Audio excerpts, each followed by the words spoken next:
Assalamualaikum warahmatullahi wabarakatuh.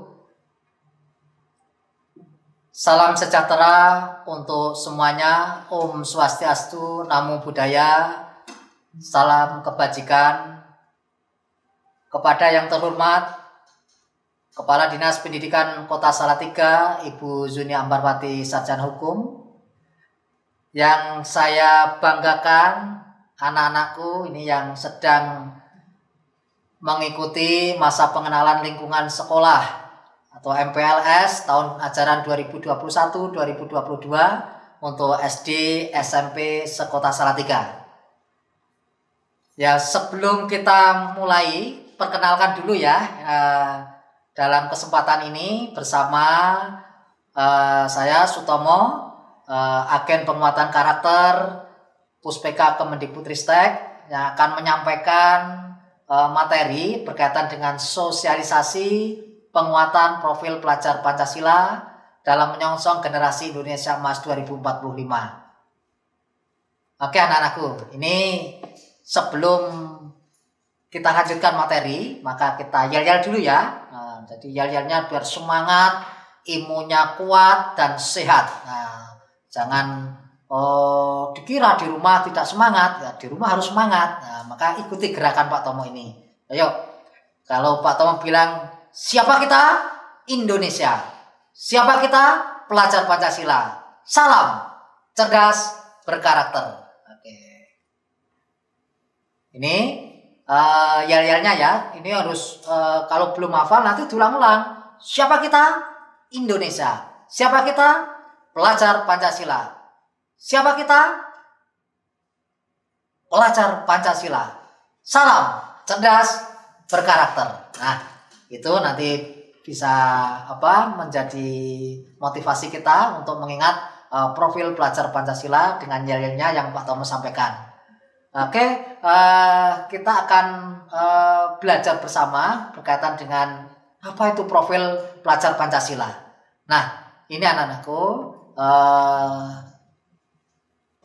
peserta daring MPLS SD dan SMP sekota Salatiga.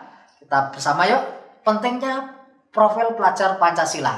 Nah, ini ada 6 karakter profil pelajar Pancasila. Yang pertama yaitu beriman, bertakwa kepada Tuhan Yang Maha Esa dan berakhlak mulia. Yang kedua berkebinekaan global. Ketiga bergotong royong. Yang keempat kreatif, kelima bernalar kritis, dan yang terakhir keenam mandiri. Nah, dari 6 karakter ini tentunya kita semangat untuk mempraktekkan ya, untuk mengimplementasikan dalam kehidupan kita sehari-hari. Oke, selanjutnya anak-anakku, mari kita cermati bersama bagaimana yang pertama tadi, beriman bertakwa kepada Tuhan Yang Maha Esa dan berakhlak mulia. Nah, tentunya mari kita pahami bersama. Pelajar Indonesia yang berakhlak mulia adalah pelajar yang berakhlak dalam hubungannya dengan Tuhan Yang Maha Esa.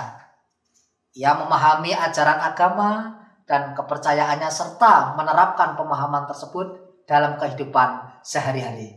Jadi elemen kuncinya bagaimana kita mewujudkan akhlak beragama, akhlak pribadi, akhlak kepada manusia, akhlak kepada alam, dan tentunya bagaimana kita berakhlak pada negara. Nah, selanjutnya, kita akan sampaikan contoh-contoh ini anak-anakku ya. Contoh-contoh bagaimana kita menjalankan beriman bertakwa kepada Tuhan Yang Maha Esa dan berakhlak mulia. Ini tentunya dalam kita beragama di Indonesia ini majmuk ya agamanya. Tentunya kita harus saling menghargai, saling menghormati dalam menjalankan, melaksanakan ibadah dalam kehidupan bermasyarakat. Kita punya keyakinan, kita punya agama masing-masing, dan kita harus saling menghormati dan menghargai. Ya, next selanjutnya. Ini berkebinekaan global ya. Tentunya ini kita gali apa itu berkebinekaan global.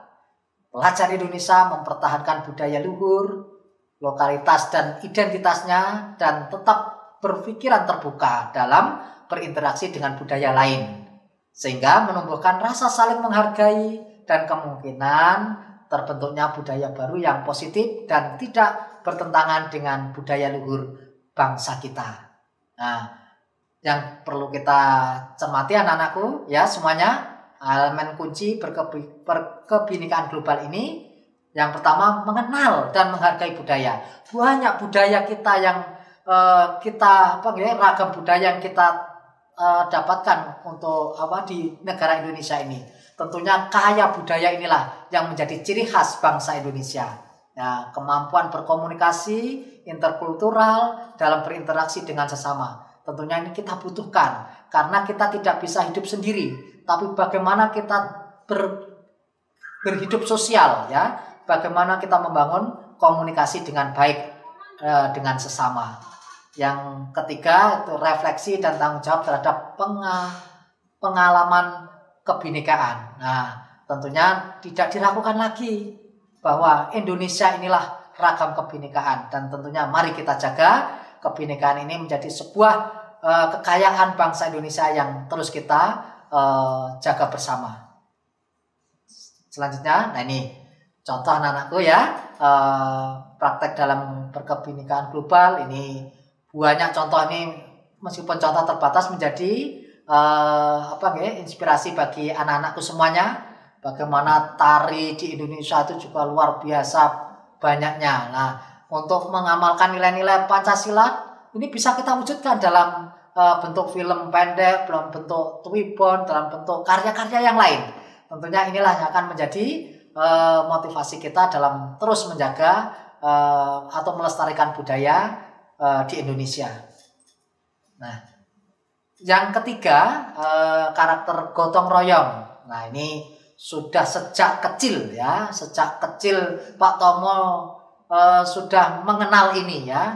Bagaimana mempraktekkan gotong royong itu? Ya, pelajar Indonesia harus memiliki kemampuan gotong royong. Ya, ini baik di rumah, terutama yang saat ini pandemi ya anak-anakku ya. Pandemi ini tidak menghalangi kita untuk bagaimana mendukung keluarga kita, lingkungan kita dalam melakukan gotong royong. Lah, bentuk gotong royong ini macam-macam, apalagi di pandemi ini harus hati-hati ya. Mari kita terus kobarkan semangat gotong royong itu, yaitu dengan kemampuan untuk melakukan kegiatan secara bersama-sama dengan sukarela agar kegiatan yang dikerjakan dapat berjalan lancar, mudah dan ringan. Ini bisa kita lakukan di keluarga, di masyarakat, atau dalam kehidupan bersosial. Nah, ini bagaimana kita mampu berkolaborasi, kepedulian yang tumbuh pada diri kita, dan berbagi itu sudah melekat pada diri kita. Nah, ini kita memang jelas ya, tidak bisa hidup sendiri, tidak bisa hidup ya seorang diri, tapi kita adalah makhluk sosial. Kita harus mampu melakukan ya, beradaptasi, berkolaborasi dengan sesama teman-teman kita atau saudara-saudara kita. Nah, ini contoh-contoh, ini juga banyak contoh lain yang tentunya anak-anak juga sudah banyak melakukan praktek-praktek gotong royong di rumah maupun di lingkungannya, di lingkungan sekolah masing-masing. Nah, selanjutnya anak-anakku, mandiri. Nah, ini sebuah karakter yang harus kita tanamkan pada diri kita. Pelajar Indonesia merupakan pelajar mandiri, ya, yaitu pelajar yang bertanggung jawab atas proses dan hasil belajarnya. Nah, mari kita pahami bersama bagaimana kita membangun kesadaran akan diri dan situasi yang dihadapi. Nah, yang kedua, regulasi diri, yaitu bagaimana kita mengatur diri kita. Nah, anak-anakku, dalam kondisi pandemi COVID-19 ini tentunya bagaimana kita tertantang untuk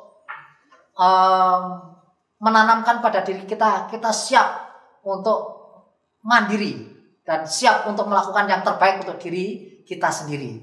Nah, tentunya mari kita ingin dalam proses belajar mengajar di masa pandemi yang tentunya antara ada yang daring, ada yang luring. Tentunya ini kita harus saling memahami, saling memberikan motivasi dan tentunya punya semangat yang sama dalam mengatasi pandemi ini. Saya yakin anak-anakku yang hebat ini ya, anak-anakku yang luar biasa ini, generasi Indonesia Emas 2045 ya kalian ya. Insya Allah kalian adalah sosok yang mandiri dan siap menghadapi situasi kondisi yang saat ini tentunya kita hadapi pandemi saat ini. Ya, silahkan ini. Masih ingat ya, ketika kita masih bersama sebelum pandemi itu kan ada kegiatan pramuka, ini ada polcil. Itu kalau saat pandemi sekarang ya pada sendiri itu ya. Sendiri ngerjakan sendiri, bertanggung jawab sendiri, menyelesaikan sendiri. Tapi itulah karakter yang harus kita tanamkan pada diri kita, mandiri ya. Dalam suatu kondisi apapun kita harus siap mandiri ya. Nih selanjutnya yang kelima anak-anakku, bernalar kritis. Bernalar kritis. Tentunya pelajar yang bernalar kritis ini mampu secara objektif memproses informasi baik kualitatif maupun kuantitatif. Ini membangun keterkaitan antara berbagai informasi, menganalisis informasi, mengevaluasi dan menyimpulkannya. Nah ini, saya yakin anak-anakku ya, anak-anak pelajar yang profil pelajar Pancasila ini insya Allah ya sangat luar biasa dalam kita menjalankan berpikir kritis ini, harus bernalar kritis ini harus kita tanamkan pada diri kita. Ya diantaranya bagaimana memperoleh dan memproses informasi dan gagasan. Nah tentunya ini anak-anakku tantangan kita saat ini.